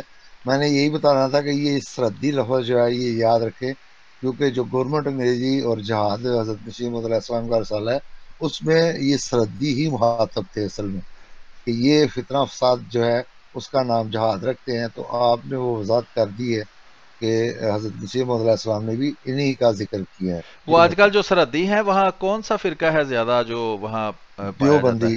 ہاں بالکل، یہ وہی تھے، یہ وہی دیوبندی گند وہاں پہ لا رہے تھے جا کے۔ 19 ہے جی، صفحہ نمبر 19 ہے، امر کو خواہ بمقتضائے مداحنت خواہ بہدایت مذہب خواہ بحکم عقل و اصول سلطنت بہت برا سمجھے، جیسا کہ برٹش گورنمنٹ کا حال و چال ہے، ان سے مذہبی جہاد کرنا ہرگز ہرگز ہرگز ہرگز ہرگز جائز نہیں۔ اچھا یہ انہوں نے لکھا ہے، تیسرا مسئلہ یہ ہے کہ جس شہر یا ملک میں مسلمانوں کے مذہبی فرائض ادا کرنے کی آزادی حاصل ہو، وہ شہر یا ملک دارالحرب نہیں کہلاتا۔ پھر اگر وہ دراصل مسلمانوں کا ملک یا شہر ہو، اقوام غیر نے اس پر تغلب سے تسلط پایا ہو، جیسا کہ ملک ہندوستان ہے، یہ بھی ایک لمبی ساری گپ ہے، یہ ہندوؤں کا ملک تھا جس پر مسلمانوں نے قبضہ آ کے کر لیا تھا، بلکہ قبضہ بھی کیا تھا، وہ مسلمان آج تک ان سے تعداد میں تھوڑے تھے۔ بہرحال تو یہ ہے کہ انگریزوں نے قبضہ کر لیا تھا، تو جب تک اس میں ادائے شرائع اسلام کی آزادی رہے، وہ بحکم حالت قدیم دارالاسلام ہی کہلائے گا۔ اچھا جی، آزادی ملی ہو تو وہ بھی دارالاسلام اور کم از کم دارالسلم والامان کے نام سے موسوم ہونے کا مستحق ہے۔ ان دونوں حالتوں ناموں کے وقت اس شہر یا ملک پر مسلمانوں کو چڑھائی کرنا اور اس کو جہاز مذہبی سمجھنا جائز نہیں ہے، اور جو مسلمان اس ملک یا شہر میں باامن رہتے ہوں ان کو اس ملک یا شہر سے ہجرت کرنا واجب نہیں ہے۔ ٹھیک ہے جی، اور بلکہ اور ملکوں یا شہروں سے متبرک کیوں نہ ہوں، جہاں ان کو امن و آزادی حاصل ہو، ہجرت کر کے اس ملک اس شہر یا اس ملک پر چڑھائی نہ کرے کہ دلائل بزیمن مسئلہ دوم گزر چکے ہیں گے۔ آگے ہے جی صفحہ نمبر 25، صفحہ نمبر 25 پہ لکھا ہے جی مسئلہ سوم کے نتائج۔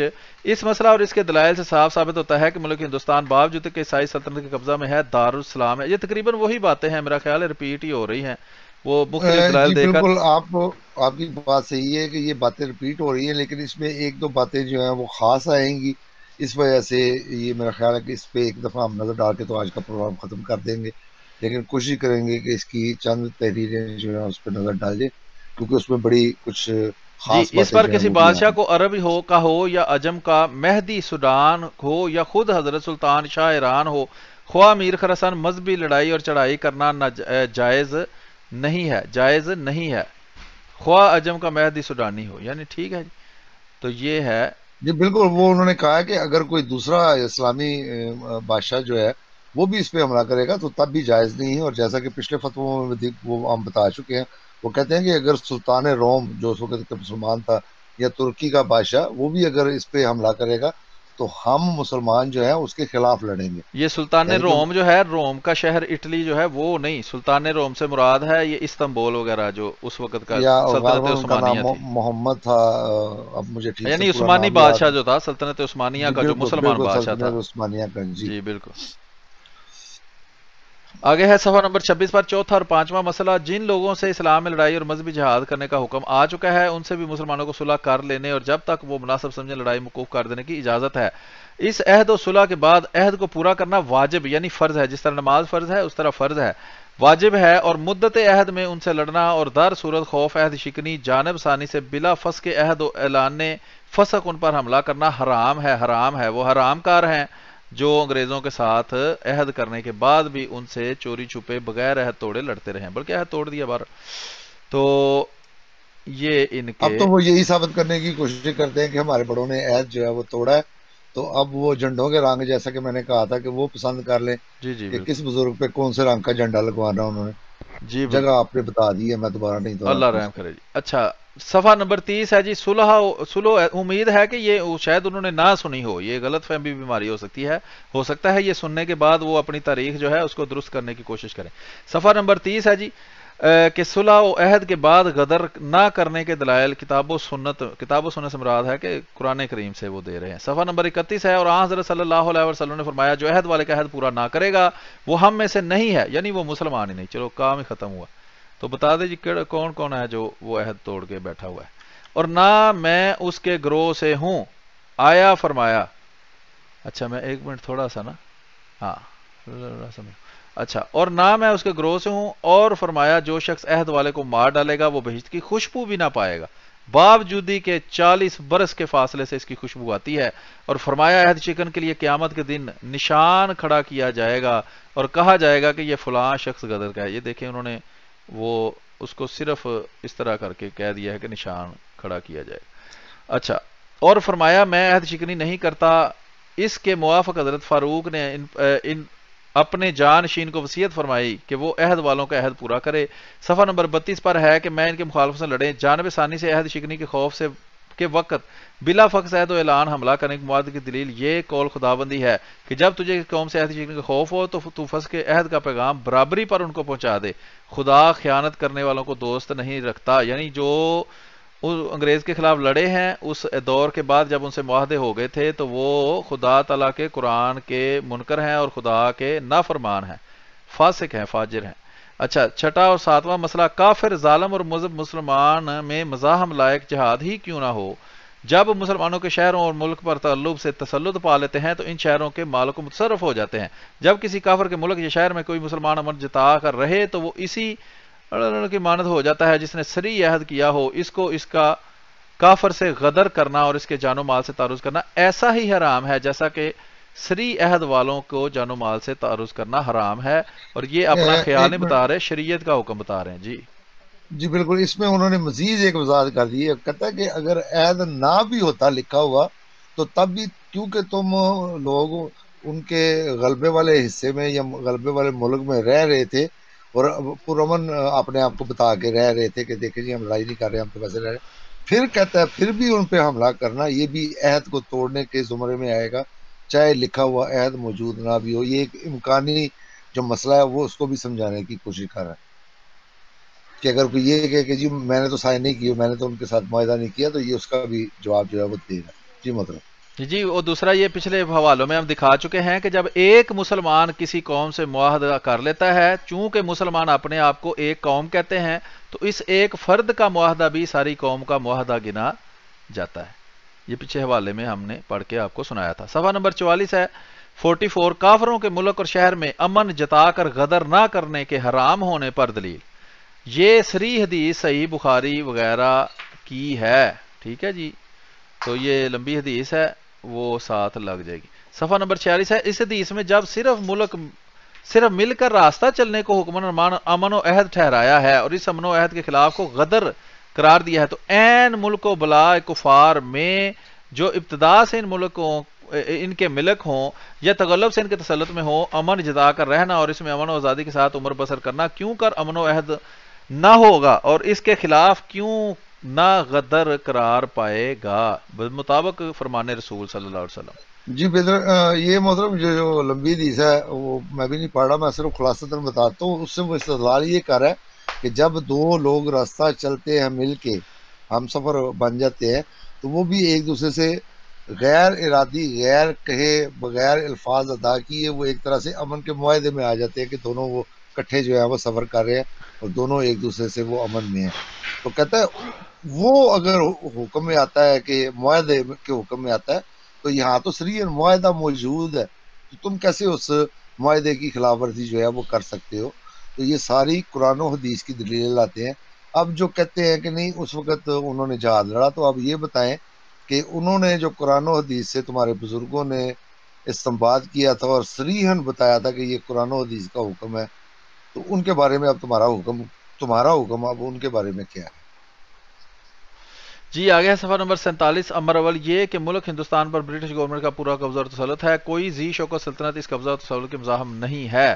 قسم سوم خاص برٹش گورنمنٹ کی رائے جو کہ اسلامی ریاست کے متحد نہیں، ان تینوں اقسام سے ہر ایک قسم کا برٹش گورنمنٹ سے دوستی اتر کے مقابلہ اور لڑائی کا عہد ہو چکا ہے۔ قسم اول یہ تو گورنمنٹ سے صریح لفظی اور حقیقی عہد لکھ دیا ہے اور وہ گورنمنٹ نے کبھی مخالف نہ کریں گے اور ہمیشہ اس کے مددگار رہیں گے اور ایسا ہی اس وقت تک وہ کرتے رہیں گے۔ قسم دوم کا عہد ان کے رئیسوں کے عہد میں داخل ہے شامل ہے، یہ امر اس حدیث بخاری سے ثابت ہوتا ہے جس میں یہ ارشاد ہے کہ بھی مسلمانوں کا ذمہ ایک ہوتا ہے، ادنا شخص کسی سے عہد کر لے اور لڑنے مارنے سے امن دے تو ان کو، یہ وہی بات ہے جو میں پہلے کر رہا تھا کہ ایک بندے کا عہد بھی پوری قوم کا عہد ہوتا ہے۔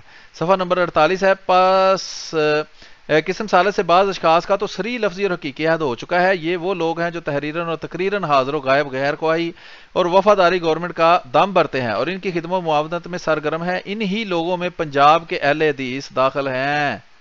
یہ وہابی سن لیں کہ وہ وہابی جو حضرت مسیح موعود علیہ السلام پر اعتراض کرتے ہیں کہ جی انگریزوں نے ان کو اس لیے کھڑا کیا کہ وہ جہاد جو وہابی کاری نہیں رہے تھے اس سے ان کو چھڑوا دیں ان کی جان، تو وہ کہتے ہیں جی، دوبارہ میں سناتا ہوں، سری لفظی اور حقیقی عہد ہو چکا ہے، یہ وہ لوگ ہیں جو تحریراً اور تقریراً حاضر و غائب خیر خواہی اور وفاداری گورنمنٹ کا دم بھرتے ہیں۔ یہ آج یہ الفاظ پڑھیں تو ان کے منہ میں چھالے پڑ جائیں، یہ پڑھ کے سنائیں اپنی تقریروں میں اپنی عوام کو، نہیں تو ہم تو سنا ہی رہے ہیں، اور ان کی خدمت اور معاونت میں سرگرم ہیں۔ ان ہی لوگوں میں پنجاب کے اہل حدیث یعنی وہابی داخل ہیں۔ یہ ہے وہ جہاد جس کو حضرت مسیح موعود علیہ السلام نے منع کرنا تھا جی، جنہوں سر ہنری دیوس صاحب بہادر کے عہد لیفٹیننٹ گورنر میں بذریعہ ایک عرض داشت کے اس عہد کا اظہار کیا تھا، یعنی کہ وہ ایک درخواست لکھ کر انہوں نے یہ وعدہ انگریزوں سے کیا تھا کہ تیرے ہیں اور تیرے ہی رہیں گے۔ اچھا، جس پر 1876 میں پنجاب گورنمنٹ سے سرکولر بھی ان کی تصدیق و تائید میں مشتر ہوا تھا۔ یہ 1876 میں جو وہابی ہیں وہ انگریزوں سے معاہدہ کر چکے تھے، تو پھر انگریز کو کیا پڑا تھا جی، خبت کے کسی کو کھڑا کرے کہ ہمارا خدا بھی مار دو، اور ساتھ وہ جہاد جو کوئی کر ہی نہیں رہا، جو پہلے لیٹا ہوا ہے سارا وہابی طبقہ، تو اس کو حرام قرار دے کر تو وہابیوں کو جہاد سے منع کرو۔ اور وہ باقی اس لیے جی وہ اس لیے کہ بقول چودھری غلام حسین وہ جو اے آر وائی پہ آتے ہیں، وہ جیسے ان کی عقل ہے وہ سمجھتے تھے کہ انگریز کی بھی ویسے ہی عقل ہے۔ جی جی بالکل، یہ بہت زیادہ عقل مند ہے نا، اس لیے تو پاکستان کا حشر نشر ہو رہا ہے۔ اور جی باقی تمام مسلمانوں کا جنہوں نے کبھی کچھ قلم یا منہ سے عہد نہیں کیا، مانوی حکمی عہد ہو چکا ہے۔ اس عہد حکمی اور مانوی سے کوئی شخص سکانے ہندوستان یعنی رہنے والے ہندوستان سے خالی نہیں ہے، کیونکہ وہ سال سال سے امن گورنمنٹ کی رعایا کہلا کر اس امن آزادی سے زیر حکومت گورنمنٹ اوقات بسر کر رہے ہیں وغیرہ وغیرہ۔ صفحہ نمبر 49 پر لکھا ہے جی، قائم رہیں، اس گورنمنٹ کے متحد رہیں اور ان عہدوں کو اعلانیہ طور پر اٹھا کر یا حکومت گورنمنٹ سے باہر جا کر اپنے ارادہ مخالف سے بارمولہ گورنمنٹ کو اطلاع دیں۔ اس گورنمنٹ سے لڑنا یا ان کے لیے لڑنے والوں کی ان کے بھائی مسلمان کیوں نہ ہوں کسی نوع سے مدد کرنا صدری غدر اور حرام ہے۔ خود تو کیا جہاد کرنا تھا، وہ کہتا ہے اگر باہر سے بھی کوئی جہاد کرنے آ جائے گا انگریزوں کے ساتھ، اس کی مدد کرنا بھی غداری اور حرام کاری ہے۔ جی وہابیو، کان کھول کر سن لو، کہیں وہ نہ ہو بعد میں کہو جی ہمیں بتایا ہی نہیں۔ اس نتیجہ کو ناواقف اہل اسلام ملاحظہ فرما کر پیش نظر رکھیں اور صرف کفر کی نظر سے ہر ایک مخالف مذہب سے جنگ و مقابلہ کرنے کو شرعی جہاد نہ سمجھ لیں۔ عہد و امن والوں سے لڑنا ہرگز شرعی جہاد ملکی ہو خواہ مذہبی نہیں ہو سکتا، بلکہ اناد اور فساد کہلاتا ہے۔ مفسدائے 1857 میں جو مسلمان شریک ہوئے تھے وہ سخت گناہ گار اور بحکم قرآن و حدیث وہ مفسد و باغی اور بد کردار تھے۔ یہ پڑھی جاؤ جی، پڑھی جاؤ۔ اب یہ تمغے پکڑ لیں جناب، جس نے یہ انعام حاصل کرنا ہے نا وہ پکڑ لیں طبقے۔ تھوڑا سا میں دوبارہ پڑھ دوں یہ پیرا، لکھا ہے جی کہ ہر ایک مخالف مذہب سے جنگ اور مقابلہ کرنے کو شرعی جہاد نہ سمجھ لیا کریں۔ عہد و امن والوں سے لڑنا ہرگز شرعی جہاد ملکی ہو خواہ مذہبی نہیں ہو سکتا، بلکہ اناد و فساد کہلاتا ہے۔ مفسدہ 1857 میں جو مسلمان شریک ہوئے تھے وہ سخت گناہ گار اور بحکم قرآن و حدیث مفسد باغی اور بد کردار ہیں۔ ٹھیک ہے جناب، تو حضرت مسیح موعود علیہ السلام اگر کوئی لفظ بولنے کہتے ہیں او ہو جی مسلمان مجاہدین کے خلاف کیسا لفظ بول دیا، تو یہ سن لو یہ وہابیوں کا امام محمد حسین بٹالوی کیا کہہ رہا ہے۔ یہی وجہ تھی کہ مولوی اسماعیل شیخ دہلوی جو کہ انگریزوں سے جن کے امن و عہد میں رہتے تھے انہوں نے نہیں لڑے اور نہ اس ملک کی ریاستوں سے لڑے ہیں۔ اس ملک سے باہر ہو کر قوم سکھوں سے جو مسلمانوں کے مذہب میں دست اندازی کرتے تھے، کسی کو اونچے ذان نہیں کہنے دیتے تھے، لڑے۔ اس کی تفصیل بھی آنریبل سید احمد خان صاحب CSI کے رسالہ جواب ڈاکٹر ہنری اشاعت السنہ نمبر فلان ٹمکان میں گزر چکی ہے۔ دوسرا نتیجہ سلیم ایک منٹ یہ جس رسالے کا ذکر کر رہا ہے جو سر سید احمد نے لکھا ہے اس کا میں بتا دیتا ہوں، نام بتا دیتا ہوں، یہ مجھے تلاش کے باوجود نہیں ملا۔ یہ ڈبلیو ہنٹر نے جو رسالہ لکھا تھا ہمارے ہندوستانی مسلمان، تو اس کا جواب جو ہے وہ سر سید احمد نے دیا تھا ہنٹر پہ ہنٹر، تو یہ مجھے تو نہیں ملا، اگر کسی بھائی کے نہیں پاس تو وہ تو بتا رہا ہے کہ اس نے اشاعت السنہ کی فلاں فلاں جلد کے اندر وہ رسالہ جو ہے اس کو چھاپا ہے۔ اسی وجہ سے وہ اشاعت السنہ جو ہم نے دکھا کے تو پڑھا نہیں ہے، اس میں وہ ساری چیزیں جو ہیں وہ شامل کی ہوئی ہیں۔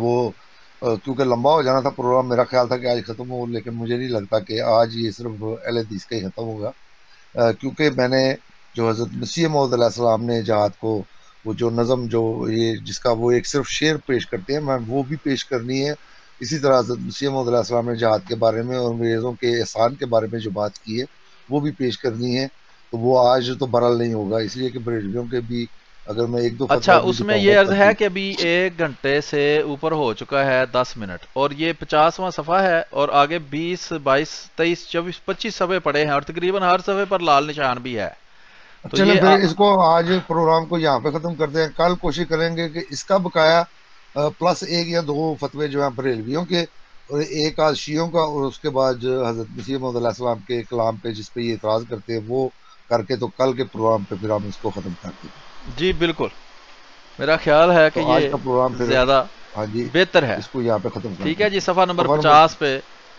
وہ میں لکھ بھی دیتا ہوں بالکل، وہاں۔ ہاں جی، تاکہ یاد ہو۔